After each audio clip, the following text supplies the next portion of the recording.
សួស្តីបងអូនថ្ងៃនេះខ្ញុំមកចែកម្លែកពីរបៀបធ្វើគីវីក្លុកទៀតហើយសម្រាប់របៀបធ្វើគឺដូចតាកាហ្វេខារ៉ាមែលក្លុកដែរទេតែគ្រាន់តែយើងប្រើប្រភេទ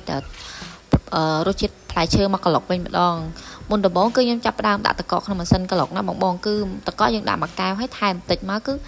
រូបមន្តខ្ញុំប្រើកែវលេខ22ណាសម្រាប់គីវីគឺខ្ញុំប្រើប្រភេទសគឺខ្ញុំដាក់80 ml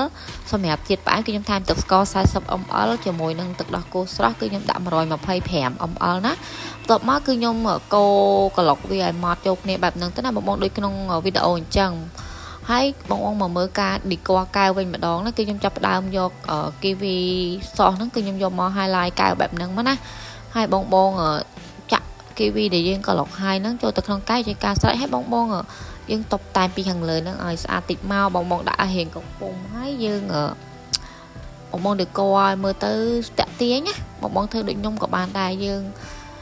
អូសជាលក្ខណៈរូបផ្កាឬក៏ម៉ូដមិនក៏បានដែរអាស្រ័យលើបងហើយយើងយកទឹក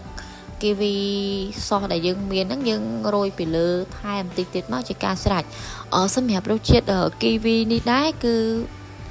សម្រាប់អ្នកចូលចិត្តរបៀបជូរអែមបងត្រូវណាគឺវាជូរអែមដូចប្រភេទ strawberry តែគ្រាន់តែក្លិនហើយនឹងរសជាតិវាខុសគ្នាបន្តិចចឹងណាសម្រាប់របៀបធ្វើគីវីក្លុករបស់ខ្ញុំគឺមានការចែកម្លែកតែប៉ុណ្្នឹងទេបើបងមានចម្ងល់ឬក៏ចង់បានជាវីដេអូថ្មីអាច comment នៅក្រោមវីដេអូនេះបានណាអរគុណបាយបាយ